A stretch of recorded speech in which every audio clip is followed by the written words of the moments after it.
a chance of showers in the morning, then showers likely in the afternoon.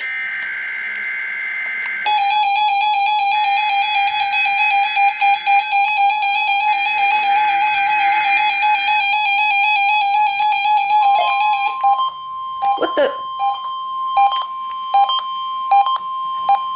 What the? This is the National Weather That, Service office in Lake Charles, what the? Louisiana. The proceedings My WR120 glitched! the radio warning alarm system for radio stations serving southeast Texas and southwest Louisiana.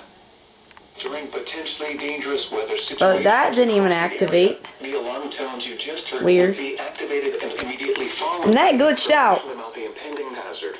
Okay, I'm gonna have to Your factory reception reset of that the clip. alarm tones and radio broadcast may vary at times, even though you are using a quality receiver that is in good working order.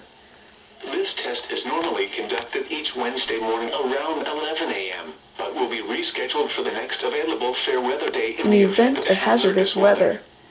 This has Has been the National Weather Service. We now return to our Regular regular programming.